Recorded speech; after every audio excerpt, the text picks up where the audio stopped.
Hi, Lucia. Great to see you again and great to talk to you again. Of course, we have been meeting at the Sofia meetings, but I thought it was a good opportunity to also give people a little bit of an update what is going on in Argentina. Could you please tell us something about yourself and what you are busy with? Well, I'm Lucia. I'm from Argentina, from Córdoba, Argentina. Well, here things are all. Even if in the capital city, Buenos Aires, they stopped the lockdown 2 or 3 days ago, not in the rest of Argentina.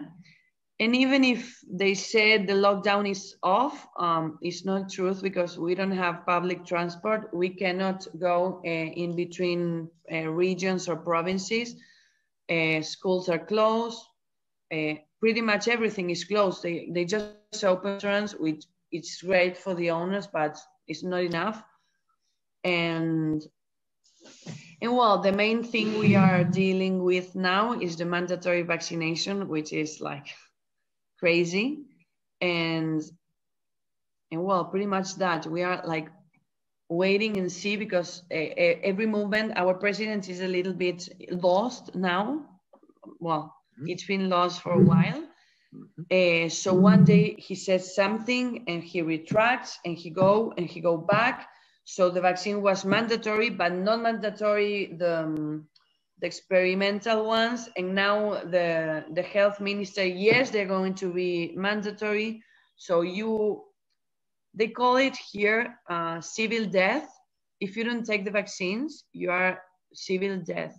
You cannot take an ID, you cannot take a driver license, you can't go to school.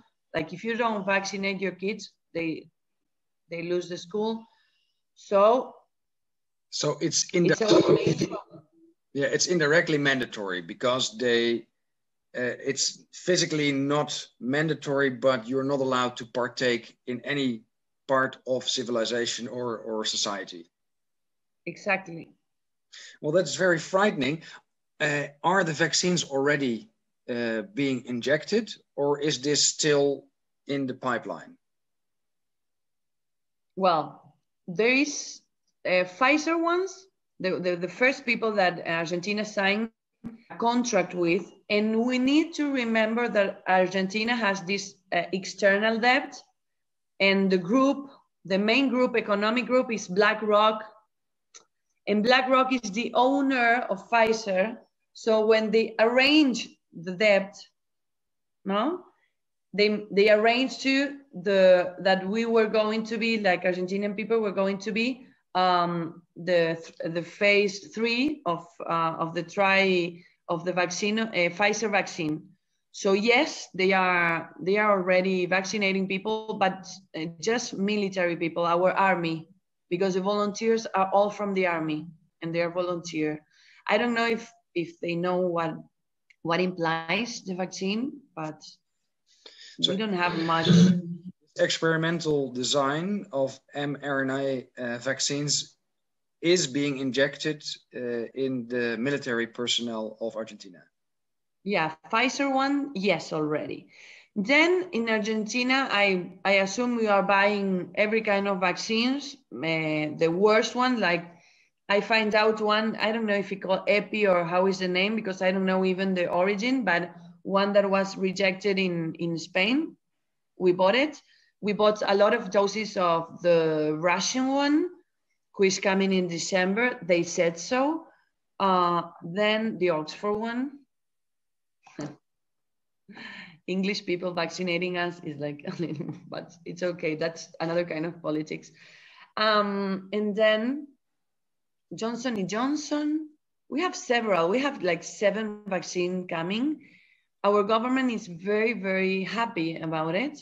But the president and the vice president said, we are not taking any vaccine as a solidarity thing, no? We are not taking any vaccine until every Argentinian person is vaccinated. So even that is like, it's hard to take because it's like they are laughing at us, you know? Yeah, I would change it around. And I think a lot of people in Holland are of the same idea. Before we start vaccinating, the Prime Minister and the cabinet are the first one to take all the doses, all the strains, all the different brands. And then if they don't die, then it's safe. And if they die, the country is safe. This is a meme now on the internet. And I think this is well, yes, out of there. I think as soon as possible. To ask, because these people have run the country in the ground, then we can have a debate whether it was intentional or unintentional, but that they run the country into the ground, that is beyond a reasonable doubt. And that they should have done it differently is also very apparent if you look at other countries, for instance, Sweden or Japan, which have taken a very different route without lockdowns, securing their economy, securing their society, and not panicking and following science. And this is endemic around the world, that people with science in hand are not following science. There's no science between the face masks. There's no science behind the social distancing, the no contact, and also the vaccines. I mean, it's experimental, so it's not a proven method. So it's very, very strange. I call it a cult, the vaccinologist, people who want to vaccinate everything. What we also saw, and which might have added to this whole toxic mix of social unrest, is the looting or pillaging, because as you told me, that people have lost their government support and now are on a starvation line. Yes. Yes, because in Argentina you have each being along. There's some kind of government, the populist government, are being constructing poverty. They build poverty in Argentina. Argentina is one of the richest countries in the world.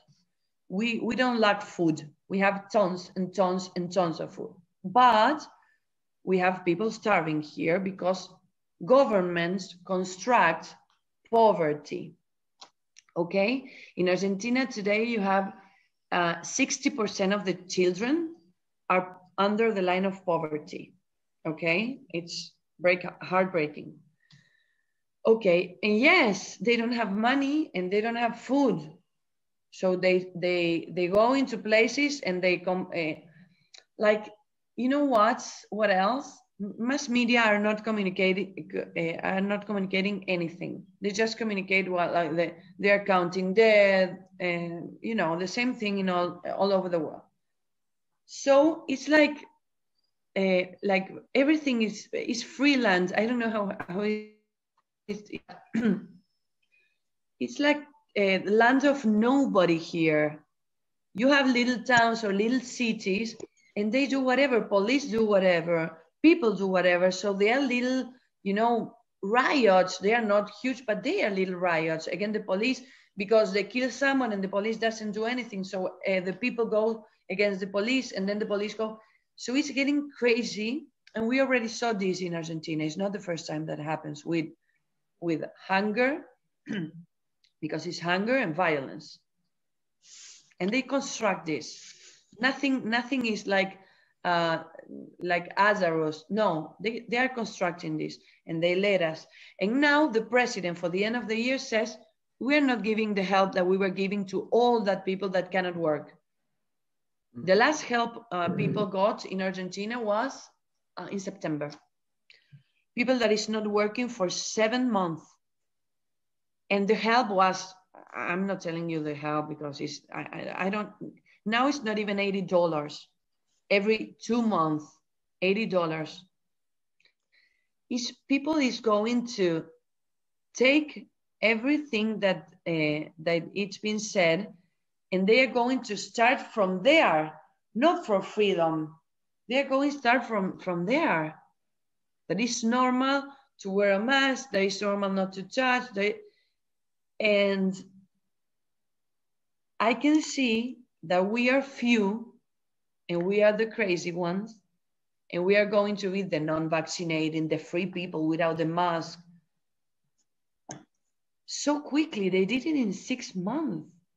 Yes, but they have prepared this for a longer time, I'm sure. Yeah, I know the work, the brainwash, it's been for decades, but it's amazing how like they were prepared. Like I don't know. That's a study we need to make, because to undo this in time, because we are not undoing it now, but to undo this, we need to understand every piece of this Machiavellic plan.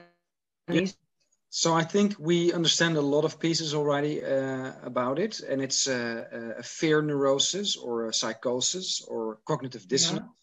So we have a whole team of psychologists and psychiatrists together, and we formed a website so people that have anxiety or depression can go there. So it's not really COVID related, because this is a disease of the mind. The virus is called fear. And fear, shame, insecurity, and stress are the handles that really take your childhood traumas and amplify it. So you stay in this fear state. And in that fear state, you are just being molded into a new behavior, a new social norm, a new idea of solidarity. And by doing that en masse with the whole population, that is the social great reset. There's been a lot of talk about the great reset. A lot of people focus on it like it is a solution for a problem, and it's mainly economic. But the reality that this is behavioral, this is sociological, the great reset. Yes, absolutely, absolutely. They could learn from what they can see or they can feel. I don't see the collapse. I don't see the people dying and collapsing more than any other year. Here in Argentina, it's not different. It's very clear. If we look at the data now, then the thing that is out of the ordinary are the measures. So people are now dying because of stress, because of suicide, because of cancer, because of operations or hospitalizations that were delayed. So unfortunately, it's becoming very visible, the effects of the lockdowns and the effects of the measures instead of the pandemic, epidemic, whatever, something that always goes on. Today, I read an article of Knut Witkowski. He's one of the famous epidemiologists. And he is actually stating that by doing these lockdowns, we are harboring the virus and giving it the chance to mutate and lowering our immune system. So we're elongating the whole problem by the measures. So also what you see in the corona deaths, those are also because of the measures and not of corona. So it is not through corona, but with corona. Yeah, it's very sad to see. Yeah, it's like, it's frustrating because it's like, we know there's not pandemic or there's no danger. Our health is not in danger because of virus, but yes, because of all this construction. Mm-hmm. And they're going to do phase B and let's say wave, second wave and third wave. And it's going to be sad. It's going to be sad. But there is some hope. Last week, we spoke in an internal meeting about the court cases against vaccination. And this is accelerating in Europe. We're collaborating with a lot of groups. So I think the truth will come out, and the vaccines will be unmasked as a big scam. Well, do you think because there's a lot of people, I don't know how it's see. I'm going to make them question now. Do you think that the elections in North America will have any impact in all this, or you don't believe in that? I think there's many sides to that story. So, of course, the United States always has played a very important role in what goes on in the world, and has always been a champion of democracy, free speech, and capitalism, or opportunistic way of life, a materialistic way of life. So whether Donald Trump succeeds in his court cases and there has to be a recount and maybe Biden will not become president, it is interesting. But I think we all have to realize that we have to free ourselves. There's not an external savior. Of course, when Donald Trump stays in the office, there might be or there will be enormous repercussions, specifically against social media companies, because social media for mafia. So definitely, I think that will help a lot. If he stays in office, I'm sure that he will tackle Facebook, Google, Twitter, Microsoft. But even if that doesn't happen, we as a people have the power. So what you said, coming together, forming communities, and then bringing those communities together for a common goal. In our case, it was Berlin or Brussels. Yes. In your case, it is Buenos Aires. That is how we win. I'm really confident in that. Oh yes, of course. We all need to work, but well, I think certain, you know, when starting, there are several, there are different like facts that sure do or not do the war. Well, I think this will be one of the facts. Like, yeah, if Trump stays, it's going to be a different story than if these people put Biden. If Trump is reelected, then yes, the social media part is taken down. I'm quite sure of that. Yes. Even if Biden is elected and his whole team is full of CEOs from that from those social media companies, of course they will try to harm truth, and they will try to ban truth and imprison people for truth. But we have seen this before in our history, and we have overcome, because truth is such a powerful thing. I think truth and love are the things that keep society together, and you can try to oppress it, but there comes a day when it falls. Yes, of course. Yes. And let's hope that the damage that has been done by this absurd and abhorrent plan hasn't been too great. But even if it's great, we will overcome. I'm really certain of that. So, do you have some advice for the people in Europe? Because you have suffered an enormous long lockdown. How did you manage to stay vigilant? How did you manage to stay sane? How did you keep up your fighting spirit? Well, I meditate a lot. I try to keep my spirits up, you know, even if I don't see, I mean, I see some things on the TV because I need to understand because I work with people, I need to understand how they consume this. Because if not, I'm speaking from my side, and I can understand people. So, but only for that.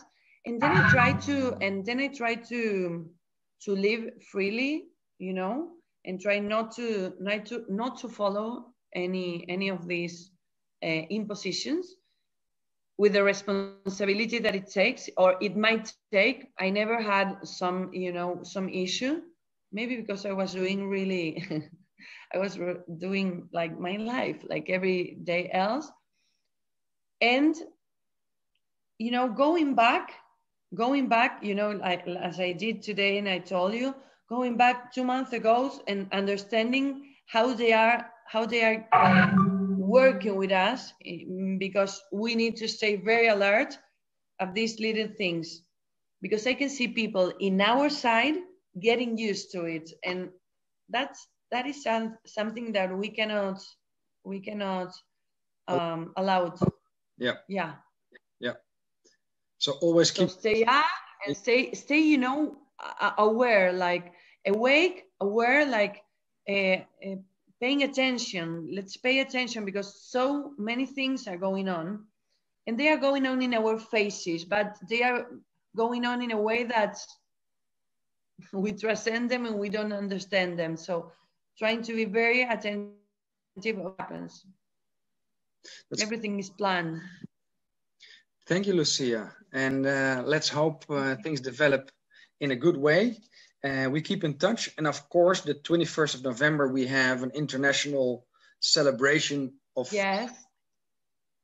And what will you do on the 21st of March November? the March of Freedom? Yeah, March for Freedom, we call it that. And then I explained yesterday actually in Sofia, we do, you know, depending of the need, because we have different needs every week. So we align our marches with this march from the truth, and we go, and there are speeches depending which, I live in a place like the main city. Sometimes I go to the main city, sometimes I stay here and do, because here we have all the fires going on. You remember about the fires? Well, I don't know if I told last time. So we are working with that. So depending, I move to different cities. In 21st, I don't know, maybe we are moving to Buenos Aires. I don't know if we have time to move to Buenos Aires this time, but if not, I'm going to the main Córdoba city, and we are staying there, and we are doing our jobs. We are signing this referendum for the non-mandatory vaccine. I don't know if it's going to work, but people is like at least happy of doing it. So great. That is what we are doing. Hope and give a cause to people. You're fighting for freedom. Thank you, Lucia, and talk to you soon. Thank you, William. Yes. Bye. Bye.